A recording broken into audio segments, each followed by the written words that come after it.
Assalamualaikum warahmatullahi wabarakatuh. Welcome back to my video. My name is Adi Kurniawan and today I'm going to do simultaneous interpreting to fulfill my final examination. The first video is from Najla Shihab, Ekosistem Pendidikan Merdeka dalam Belajar. And the second one is from TED Talks, My Escape from North Korea. So this is it.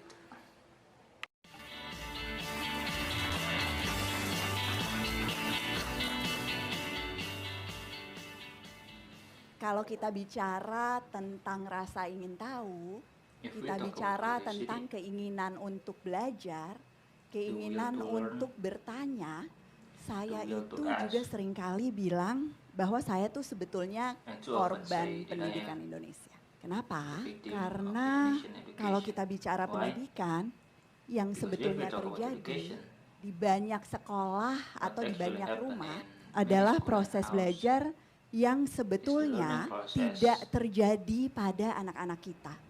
Jadi banyak sekali orang yang seolah-olah sekolah, tetapi sebetulnya tidak mengalami proses belajar. Ada yang punya pengalaman kayak saya nggak? Merasa jadi korban, masuk sekolah, tapi justru rasa ingin tahunya bukannya tumbuh terus, tetapi malah mati terus. Saya itu mengalami apa yang dialami oleh sebagian besar anak Indonesia sebetulnya. Saya selalu sekolah negeri. Cuma pernah 2 tahun di madrasah ibtidaiyah, tapi SD tuh negeri, SMP negeri, SMA negeri, kuliah negeri. Gak pernah sekalipun kuliah ke luar negeri. Dan pertanyaan saya dari dulu adalah, kenapa ya justru teman-temanku yang menurut aku pinter, itu ya sukses di sekolah. Sementara saya tuh contoh pendidikan yang sukses dalam arti konvensional.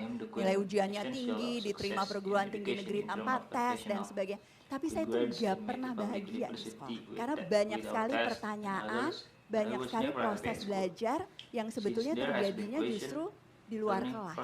Jadi waktu pertama kali mendirikan Cikal, tujuan utamanya sebetulnya adalah menciptakan komunitas yang terus belajar sepanjang hayat. Siapa yang terus belajar? Bukan cuma muridnya, tetapi gurunya dan orang tuanya juga perlu terus belajar. Kenapa? Karena kenyataannya yang namanya pendidikan itu makin lama makin tidak relevan. Teman-teman kalau masuk ke kelas atau masuk ke ruang kuliah atau ke training-training perusahaan, itu yang terjadi ada sebagian besar tuh kayak bener-bener super kebosenan, tidak terlibat dalam prosesnya sama sekali, nggak sabar kepingin selesai. Dan itu masalah. Kenapa? Karena di saat dunia berubah, di saat yang dibutuhkan sebetulnya adalah keterampilan untuk belajar sepanjang hayat, yang kita lakukan justru mematikan kegemaran itu setiap hari. Bandingkan anak umur 2 tahun, anak yang sama nih ya, anak umur 2 tahun, ada yang punya, tadi yang udah punya anak, ada yang punya anak umur 2 tahun, 3 tahun, tanya mulu kan, selalu banyak bertanya, selalu kepingin tahu. Anak yang sama, yang matanya tuh bercahaya dengan segala macam kemampuannya untuk mengobservasi dunia, terkagum-kagum pada apa yang ada di sekelilingnya, masuk sekolah 2 tahun aja, di umur 5 tahun itu tuh bisa jadi anak yang sangat sayu. Nggak ada tuh yang berani nanya di depan kelas. Sementara teman-teman bayangkan, saya tuh suka bilang, anak Indonesia harusnya itu mencapai cita-cita yang setinggi langit. Tapi kalau ngangkat tangan aja di kelas setinggi telinganya nggak berani, jadi apa? Jadi orang-orang yang kemudian punya cita-cita terlalu sederhana, jadi manusia-manusia yang terbiasa hanya mendengarkan, nggak punya suara. Dan itu yang terjadi setiap hari di ruang kelas dan ruang keluarga kita. Dan itu kenapa saya yang punya sedikit pengalaman, saya baru 20 tahun teman-teman ngerjain pendidikan. Dan kalau kita bilang pendidikan 20 tahun itu memang betul-betul baru. Kenapa? Karena perubahan pendidikan beda sama kalau teman-teman kerja di bidang teknologi gitu ya. Ada yang punya ide gitu misalnya di Bukalapak. Zaki atau Dika punya ide di Bukalapak. Itu mungkin 6 bulan atau 1 tahun paling lama udah jadi sesuatu. Kalau di pendidikan tuh perubahan bisa 50 sampai 100 tahun. Jadi kalau teman-teman masuk kelas sekarang, itu teman-teman akan lihat kelas yang persis sama dengan apa yang kita lalui sekian belas tahun yang lalu waktu kita sekolah. Bahkan sama dengan apa yang dilalui oleh orang tua kita atau kakek nenek kita. Sementara dunianya berubah nggak? Berubah total. Karena itu pendidikan nggak jadi jembatan perubahan. Jadi jembatan kertas. Karena sukses di sekolah bukan berarti sukses di kehidupan. So that was for the first video, and let's continue to the next.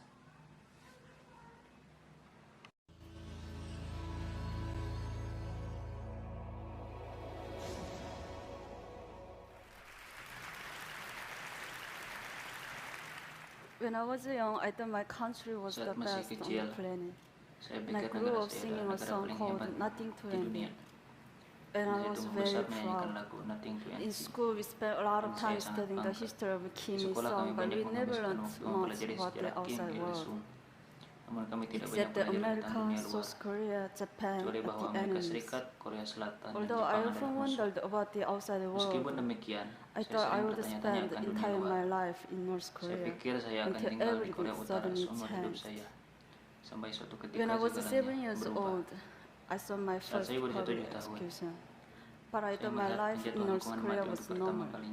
My family was not poor, and myself had never experienced the hunger. But one day in 1995, my mom brought home a letter from a Caucasus sister. It read, "When you read this, our 5 family members will not exist in this world because we haven't eaten for the past week. We are lying on the floor together, and our bodies are so weak. We are ready to die." Kami sudah siap untuk mati. I was so shocked. Saya sangat This terkejut. was the first time I heard that people in my country were Itulah suffering. pertama kalinya saya mendengar bahwa penduduk negara saya menderita. Soon after, when I was walking past the train station, I saw something terrible that still can't erase from my memory. Saya melihat pemandangan mengerikan A yang tidak lifeless dapat saya woman was lupakan. lying on the ground, Sosok mayat while perempuan an terbaring di tanah, emaciated child in her arms just memeluk stared seorang bocah helplessly at kurus his mother's kering di face. tangannya, yang menatap wajah ibunya But dengan nobody tak helped berdaya. them because Namun tidak ada they yang were so menolong mereka, focused on taking care of karena mereka themselves hanya and dapat their menjaga diri families. mereka sendiri dan keluarganya. A huge famine hit North Korea in the mid-1990s. Pada pertengahan Ultimately, tahun more than 1 million 1990-an North terjadi bencana Koreans kelaparan di died Korea during Utara. the famine, Sebagai and many dampaknya, only lebih dari 1 survived juta by rakyat eating Korea Utara grass, meninggal selama bugs, bencana kelaparan and tersebut. tree bark. Di antaranya Power yang bertahan outages hidupnya also dengan become memakan more and rumput more sambil frequent, mengambil pohon. so everything Pemandangan around me listrik juga was menjadi semakin completely sering dark terjadi. at night, Sehingga except for the di sea of sekeliling lights saya in benar-benar China, just gelap across kulihat the di river malam hari. from my home. Kecuali I lautan saya always yang wondered terlihat dari why Cina they had yang terletak lights tepat but we didn't. di seberang sungai dekat rumah saya. This is Saya a selalu satellite picture penasaran showing mengapa di North sana ada Korea listrik at sedangkan night di compared to tempat neighbors. kami tidak. Inilah gambaran satelit yang This menampilkan is Korea the Utara di unknown malam river, hari, which serves as a part of the border between North Korea and China. yang merupakan As you bagian can dari see, the perbatasan river antara can be Korea Utara very dan narrow Cina. at certain points, Seperti yang Anda lihat, allowing sungai North ini cukup Koreans sempit to secretly cross. pada bagian tertentu sehingga penduduk But Korea many Utara bisa times, diam-diam menyeberang. sometimes I Namun saw banyak di dead antara mereka bodies yang tewas. floating Kadang, down the river. saya melihat tubuh-tubuh yang terapung di sungai.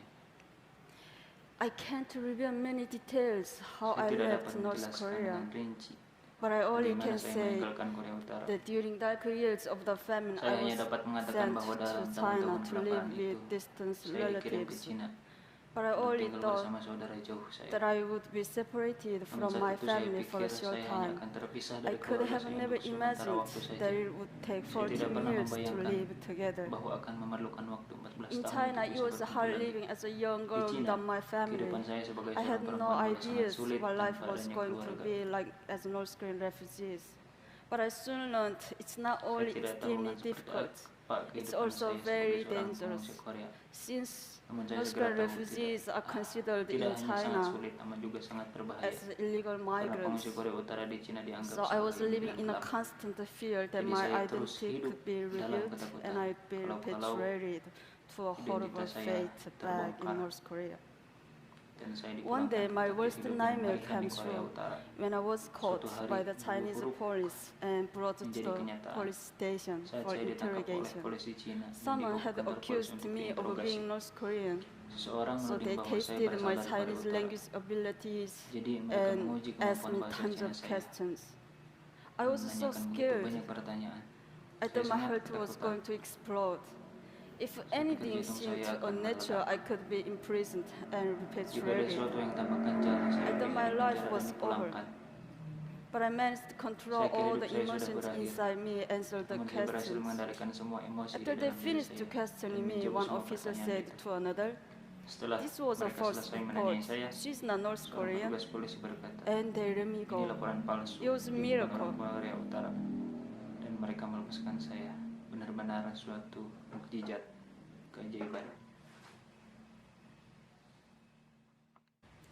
So that's all from me. Thank you very much for watching, and wassalamualaikum warahmatullahi wabarakatuh.